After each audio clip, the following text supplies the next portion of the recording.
At some point of your life you did something that surprised you. Maybe you walked away from something safe. I'm free now.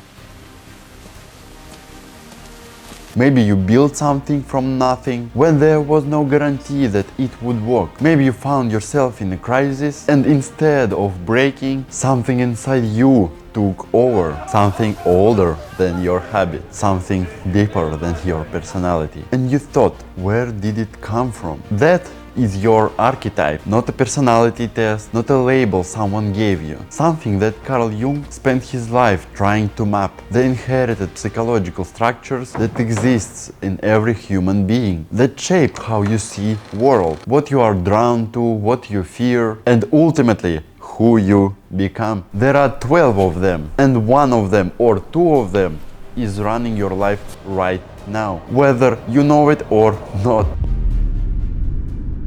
I want to tell you how I find mine, not through a quiz, not through a book, through complete collapse. A few years ago I was deep in addiction, and I want to be specific about what that means. Not just substances, but complete identity loss. I didn't know who I was. I had borrowed pieces from everywhere. The person my environment expected.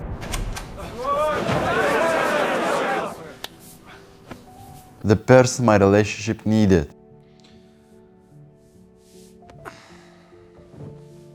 The person I performed to survive. And then the substances took that performance apart. And then psychosis took apart whatever was left. When I came back from that, when I was rebuilding from essentially nothing, I had to ask a question I'd never honestly asked before. Who am I? Actually, not who was I trained to be, not who do people need me to be. Who am I underneath all of that? And the answer that kept emerging through therapy, through reflection, through the slow works of years was always the same two things: explorer and the creator. That part of me that needed to live, to move in different countries, to seek new experiences, to refuse to stay where the safety was the only reason. And the part that needed to build, to make things, to share what I understand, to turn lived experience into something that might help someone else. Those weren't personality traits. They were there before the addiction. They survived the psychosis. They were what remained when everything I'd perform were stripped away. That's what Jung meant by archetype, not what you become, what you already are. Let me show you all 12. Carl Jung believed that beyond the personality, unconscious, beneath your specific memories and experiences, there exists a deeper level. He called it the collective unconscious, a shared psychological inheritance that every human being carries, not learned, not taught, inherited. Within this layer lives the archetype, universal patterns of character and motivation that appears across all the cultures. Every mythology, every story humans have ever told. The hero, the outlaw, the sage, they appear in ancient Greek myths, in Shakespeare, in modern cinema, because they come from something deeper than a culture. They come from what it means to be a human. Jung identified 12 different archetypes. Each one has a core desire, a core fear, and a shadow side, and the gift when integrated consciously. You carry all 12 at some degree, but one or two are dominant, and those dominant archetypes are quietly shaping your every major decision in your life. Let's go through all of them. The innocent, core desire to be happy, to live in paradise, to be safe. Core fear, punishment, being wrong, doing something bad. The innocent sees the world as a fundamentally good. Hi, what's up? Haha. They believe in second chances, in fresh starts, in the possibility that things can be simple and beautiful. At their best, they bring joy, optimism, and trust. They remind people that wonder is possible. The shadow of the innocent is naivety, the refusal to see what actually there, the insistence on paradise when reality demands engagement. Does this sound like someone you know, or a part of yourself you protect very carefully? The everyman. Core desire to belong, to connect, to fit in. Core fear standing out too much, being rejected or being left behind. The everyman is the most relatable archetype because they're trying to be relatable. They value community over status, real connections over recognition. At their best, they create belonging. They make people feel seen and accept exactly as they are. The shadow losing themselves in the crowd, shrinking their truth to maintain their acceptance, never fully showing what they actually think, because what if it separates them from a group? The hero. Core desire to prove themselves through courage,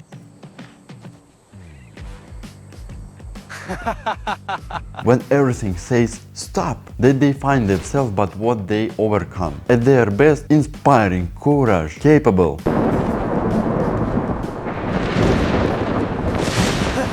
The person who shows others what's possible when you don't quit. The shadow. The hero who can actually live only in struggle. Who manufactures obstacles when real ones doesn't exist. Whose identity collapses without a battle to fight. And here's something worth sitting with. A lot of people in self-improvement culture are stuck in hero's shadow. Always fighting, never resting, because without a fight, who are they? The caregiver. Core desire to protect and care about others. Core fear, selfishness, being accused of not caring. The caregiver puts others first. They are the ones who notice when something is wrong and move toward it rather than away. At their best, nurturing, generous. Smells incredible. It's almost ready. The person who holds the room together. The shadow martyrdom, giving endlessly until there's nothing left, and then resenting the people they gave to. Caring for others as a way of not dealing with themselves. The explorer. Core desire experiences, freedom, authentic selfhood discovered through movement. Core fear being trapped, conformity, inner emptiness. The explorer cannot stay still, not because they are running, because the movement is how they find themselves. Every new country, every unfamiliar situation, every departure from what was comfortable is a step towards what's real. At their best, free, adventurous, self-reliant. The person who discovered things others never see, because they went somewhere others didn't want to go. The shadow, relentless as avoidance, moving before anything gets real, calling flight freedom. I know this shadow well. I lived in multiple countries, and I've had to ask myself, am I seeking something or am I leaving something? Sometimes the honest answer was both. The outlaw.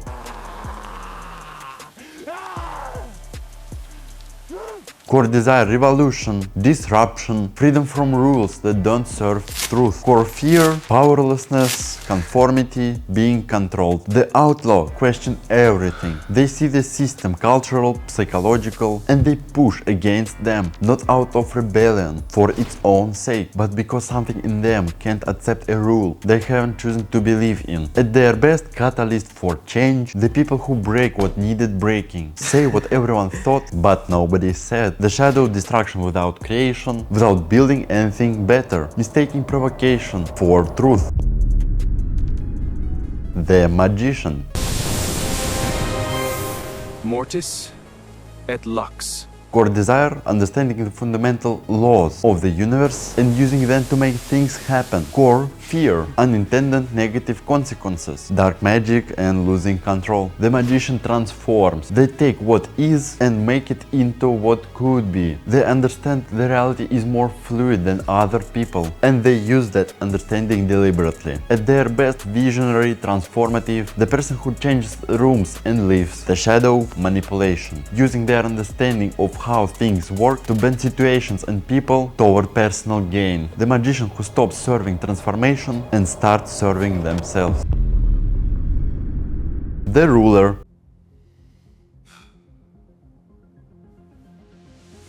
Core desire, control, order, creating prosperity and stability.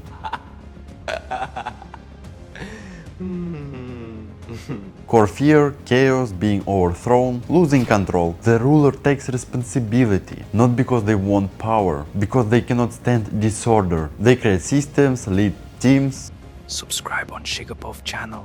Subscribe on ShigaPOV channel. Hold structures together. At their best, organized, visionary, the steady force that makes it possible for everyone else to function. The shadow tyranny, control that serves the controller rather than the people behind lead. The ruler who mistakes their comfort with order for everyone else's need to be controlled. The creator.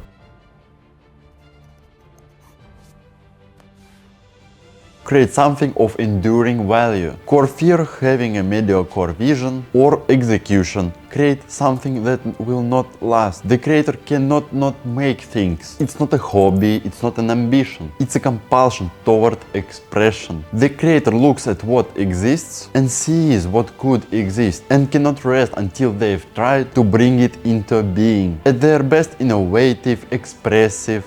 I see it now. The path is clear. No longer a mystery, just execution. The person whose work outlasts them and touches people they will never meet. The shadow perfectionism as a paralysis. The creator who never releases anything because it isn't good enough yet. The work that exists only in their head because the gap between vision and execution is too painful. This one I know from the inside. 2 years of this channel. Every video a negotiation between what I imagined and what I made. Learning to release anyway. Learning that imperfect and real is always more valuable than perfect and visible. The sage. It gave me fatigue. For desire to find the truth, to understand the world as it actually is. Core fear being deceived, ignorance being wrong. The sage pursues understanding above everything. They read, they study, they question, not to perform intelligence, but because not knowing something So that's feels the plan? intolerable. At their best, wise, clear thinking. The person whose perspective shifts how you see something permanently. The shadow, endless analysis, never action. Knowing everything about the problem and doing nothing about it. Mistaking understanding for change. The jester.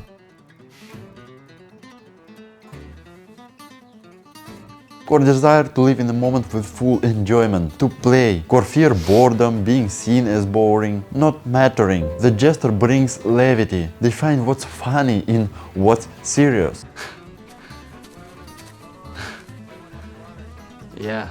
They use humor not to avoid the truth, but to make the truth bearable enough to look at it. At their best, the person who makes the room breathe, to release the tension that everyone else is holding. Whose lightness is a form of service. The shadow is use humor to avoid everything real. The joke as a deflection. The laughter that keeps intimacy away. Never being taken too seriously because the jester never let everyone see them, never let anyone see them seriously.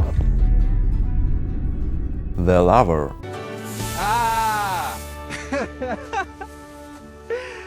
For desire intimacy, connection, expressing and sharing love and all of its forms. For fear being alone, being unloved, being unwanted. The lover is not just a romantic love, it's the archetype of passion for everything. People, beauty, ideas, experiences. The lover commits fully. They bring intensity and presence to everything they touch. At their best, deeply connected, sensual and alive. The person who makes others truly seen and truly felt. The shadow losing themselves in others. Love that becomes dependency. Passion that becomes possession. The lover who needs the connection so badly, they reshape themselves to keep it and disappears in the process. So how do you actually find yours? Not with the quiz. Quizzes give you what you want to see. Here's what actually works. First, look at your decisions, not your values. You can tell me your values all day. What you actually choose under pressure when it costs something. That's where your archetype lives. Do you live when things get safe? Explorer. Do you build even when no one is watching? Creator. Do you stay when everyone else walks away? Caregiver or a hero? Do you question the rule before you follow it? Outlaw. Second, look at your shadow. Your dominant archetype's shadow is usually your most persistent pattern, the problem you keep having in relationships, the way you sabotage yourself at the same moment every time, the thing closest people to you have noticed and tried to tell you about, that you dismissed or explained away. The pattern is almost every time your shadow of your archetype is operating without your awareness. Third, look at what you can't not do, not what you are good at, not what people praise you for, what you would do if everyone will not know, even if it's never paid, even if it costs you something. That compulsion, unavoidable pull, that's your archetype at its most honest. I spent years not knowing what I was, trying on identities that don't fit in, borrowing purposes that weren't mine, building lives that looked right from the outside and felt wrong inside. And the path back to myself wasn't a decision, it was a stripping away. When everything I performed was gone, when addiction took the performance and the psychosis took what's left, what remained was explorer and the creator. Still curious, still making things, even at the bottom. Jung didn't invent your archetype, he just gave you the map, what's already there. The question isn't what archetype you want to be, it's which one you already are. Underneath everything you thought to be, everything you built to survive, the version of you has been there the whole time. And it's the most interesting person in the room. Tell me in comments which archetype landed for you, press like and subscribe. We will go deeper and let's rise together. Have a good flight, fam.